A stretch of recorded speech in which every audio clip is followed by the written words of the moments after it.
Hello, food and craft വേൾഡിൻ്റെ പുതിയ വീഡിയോയിലേക്ക് എല്ലാവർക്കും സ്വാഗതം. ഇന്നത്തെ എൻ്റെ സ്പെഷ്യൽ എന്ന് പറഞ്ഞാൽ വളരെ എളുപ്പത്തിലും അടിപൊളി രുചിയിലും ഉണ്ടാക്കിയെടുക്കാൻ പറ്റിയ ഒരു നാടൻ, അതും പ്രഷർ കുക്കറിൽ ഉണ്ടാക്കാൻ പറ്റിയ ഒരു നാടൻ ബീഫ് കറിയുടെ റെസിപ്പിയാണ്. വളരെ സിമ്പിളായിട്ടാണ് നമ്മൾ ഈ ബീഫ് കറി ഉണ്ടാക്കുന്നത്. നല്ല പെർഫെക്റ്റും നല്ല അടിപൊളി ടേസ്റ്റുമാണ്. അപ്പോൾ എല്ലാവരും ഇതൊന്ന് ട്രൈ ചെയ്ത് നോക്കാൻ മറക്കരുത്. അപ്പോൾ നമ്മുടെ സൂപ്പർ ടേസ്റ്റിലുള്ള ബീഫ് കറി എങ്ങനെയാണ് തയ്യാറാക്കുന്നതെന്ന് നമുക്കൊന്ന് നോക്കിയിട്ട് വന്നാലോ. അപ്പോൾ നമ്മുടെ വീഡിയോയിലോട്ട് പോകാം. നമ്മുടെ ബീഫ് കറി ഉണ്ടാക്കാനായിട്ട് നമ്മൾ ബീഫ് എടുത്തിട്ടുണ്ട്. അതിനൊരു മസാല വേണം. അപ്പോൾ ഞാൻ ഇവിടെ ഒരു 1/4 ടീസ്പൂൺ മഞ്ഞൾപ്പൊടി ഇട്ട് കൊടുത്തിട്ടുണ്ട്. നമ്മുടെ കാശ്മീരി ചില്ലിയാണ് എടുത്തേക്കണത്. അത് 2 സ്പൂൺ ഇട്ട് കൊടുക്കുന്നുണ്ട്. പിന്നെ അതിനകത്തേക്ക് ഒരു 2 സ്പൂൺ തന്നെ മല്ലിപ്പൊടി, 1 ടീസ്പൂണ് നമ്മുടെ ഗരം മസാല പൊടിയാണ് ഇട്ട് കൊടുത്തേക്കണത്. പിന്നെ ആവശ്യത്തിനുള്ള ഉപ്പ് ഇട്ട് കൊടുക്കുന്നുണ്ട്. നമ്മൾ ഇവിടെ ബീഫ് എടുത്തേക്കണത് 1 കിലോനാണ് കേട്ടോ. കുറച്ച് നെയ്യൊക്കെ ഉള്ള ബീഫാണ് എടുത്തേക്കണത്. നെയ്യൊക്കെ ഉള്ളതുകൊണ്ടിട്ട് നമ്മൾ ഈ കറി ഉണ്ടാക്കുന്ന ഒരു പ്രത്യേക ടേസ്റ്റ് കൂടിയാണ് കേട്ടോ. നെയ്യുണ്ട്, നമ്മുടെ ലിവറുണ്ട്, എല്ലാം കൂടെ മിക്സ് ചെയ്തതാണേ. നമുക്ക് ഈ മസാല നമ്മുടെ ഇറച്ചിയിലോട്ടൊന്ന് തേച്ച് പിടിപ്പിക്കാം. നമ്മുടെ മസാലയൊക്കെ നല്ലതുപോലെ തേച്ച് പിടിപ്പിച്ചിട്ടുണ്ട്. അപ്പോൾ നമുക്കിതൊന്ന് ഒരു അരമണിക്കൂറെങ്കിലും ഒന്ന് റെസ്റ്റ് ചെയ്യാൻ വെക്കണം. നമ്മുടെ ബീഫിന് വേണ്ടുന്ന സവാളയും വെളുത്തുള്ളി ഇഞ്ചിയൊക്കെ ഒന്ന് അരിഞ്ഞി ഒക്കെ വെക്കുമ്പോഴേ നമ്മുടെ ഈ മസാലയൊക്കെ നല്ലോണം ബീഫിൽ പിടിച്ചിരിക്കും കേട്ടോ. കുക്കർ അടുപ്പത്ത് വെച്ച് കൊടുത്തിട്ടുണ്ട്. അതിനകത്തേക്ക് ഒരു 2 ടേബിൾ സ്പൂണ് വെളിച്ചെണ്ണ ഒഴിച്ച് കൊടുക്കുന്നുണ്ട്. അതിനകത്തേക്ക് നമുക്ക് കുറച്ച് പട്ട, ഗ്രാമ്പു, ഏലക്കയൊക്കെ ഇട്ട് കൊടുക്കാം. അതൊന്ന് ചൂടായി വരുമ്പോൾ ഞാനിവിടെ വെളുത്തുള്ളി ചതച്ചതിട്ട് കൊടുക്കുന്നുണ്ട്. അതുപോലെ തന്നെ ഇഞ്ചി ചതച്ചത് ഇട്ട് കൊടുക്കുന്നുണ്ട്. ഒരു വലിയ കഷ്ണം ഇഞ്ചിയാണ് ചതച്ചെടുത്തേക്കുന്നത്. അത് വെളുത്തുള്ളി എടുത്തേക്കണ ഒരു 10 ചോള വെളുത്തുള്ളി എടുത്തിട്ടുണ്ട്. ഇനി ഇതിനകത്തേക്ക് നമുക്ക് സവാള ഇട്ട് കൊടുക്കാം. ഞാൻ ഇവിടെ ഒരു 3 വലിയ സവാളയാണ് എടുത്തേക്കണത്. ഇതൊന്ന് നല്ലതുപോലെ ഒന്ന് വഴറ്റി കൊടുക്കുക. കുറച്ച് ഉപ്പിട്ടിട്ട് വഴറ്റിയെടുക്കേ. സവാള ഒന്ന് നല്ലതുപോലെ ഒന്ന് വെന്ത് വന്നോട്ടെ.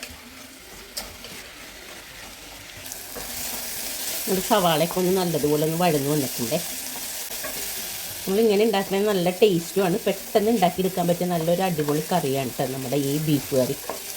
ചപ്പാത്തിൻ്റെ കൂടെയും പൂരിൻ്റെ കൂടെയൊക്കെ കഴിക്കാൻ പറ്റിയ നല്ലൊരു അടിപൊളി ബീഫ് കറി കൂടിയാണിത്. അപ്പോൾ എല്ലാവരും ഒന്ന് ട്രൈ ചെയ്ത് നോക്കാനും മറക്കരുത് കേട്ടോ.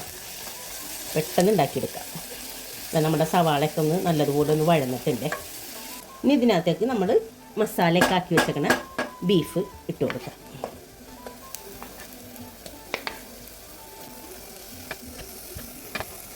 ഇതിനകത്ത് അധികം വെള്ളമൊന്നും ഒഴിക്കണില്ല.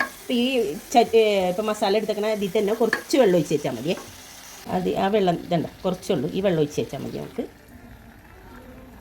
ബീഫിലുള്ള വെള്ളം തന്നെ ഇനി ഇറങ്ങി വരും. ഇതൊന്ന് മിക്സ് ചെയ്ത് കൊടുക്കാം നമുക്ക്.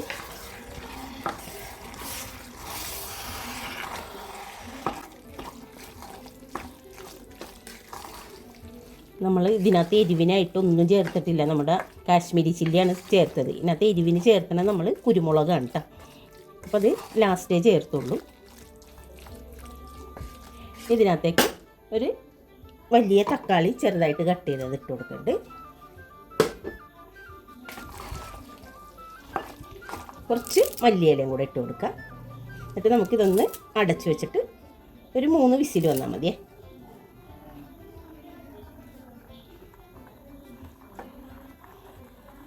കുക്കറിൻ്റെ മൂടി വെച്ച് നമുക്ക് അടച്ച് ഇതൊന്ന് വേഗണ വരെ വെയിറ്റ് ചെയ്യാം. നമ്മുടെ ബീഫൊക്കെ വെന്തിട്ടുണ്ട്. കുക്കറിൻ്റെ വിസിലൊക്കെ കളഞ്ഞ് വെച്ചാണ് ഞാൻ.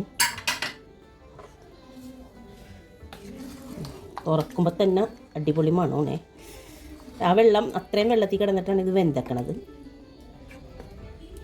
നമുക്ക് എരിവിന് ഞാൻ കുരുമുളക് പൊടിയാണ് ഇട്ട് കൊടുക്കുന്നത്.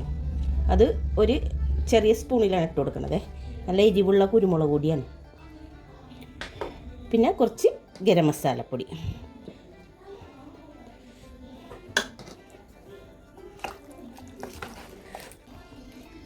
ഇനി നമുക്കിത് ചൂടോടുകൂടി തന്നെ വിളമ്പാട്ടോ. ഈ ബീഫ് കറി കഴിക്കാൻ നല്ല ടേസ്റ്റാണ് കേട്ടോ. നിങ്ങൾക്ക് കാണുമ്പോൾ തന്നെ അറിയാൻ പറ്റും. ഞാനൊന്നും പറയുകയൊന്നും വേണ്ട, നിങ്ങൾക്ക് കാണുമ്പോൾ തന്നെ അറിയാൻ പറ്റും. എന്തിൻ്റെ കൂടെ സൂപ്പറായിട്ട് കഴിക്കാം. അപ്പോൾ നമുക്കിത് ചൂടോടുകൂടി തന്നെ സെർവ് ചെയ്യാം. അതിന് മുകളിൽ നമുക്ക് പച്ചമുളകൊക്കെ വെച്ചൊന്ന് അലങ്കരിച്ചെടുക്കാം. അപ്പോൾ ഇതിൻ്റെ റെസിപ്പി ഫാമിലിക്കും ഫ്രണ്ട്സിനൊക്കെ ഒന്ന് ഷെയർ ചെയ്ത് കൊടുക്കാൻ മറക്കരുത് കേട്ടോ. അത്ര ടേസ്റ്റാണ് നമ്മുടെ ഈ സൂപ്പറായിട്ടുള്ള ബീഫ് കറിക്ക്. അപ്പോൾ ഒന്നും പറയാനില്ല. അപ്പോൾ ഷെയർ ചെയ്യാനും ലൈക്ക് ചെയ്യാനും സബ് ചെയ്യാനും മറക്കരുത് കേട്ടോ. അടുത്ത് നല്ലൊരു വീഡിയോയുമായിട്ട് വീണ്ടും കാണാം. അതുവരേക്കും ബായ്.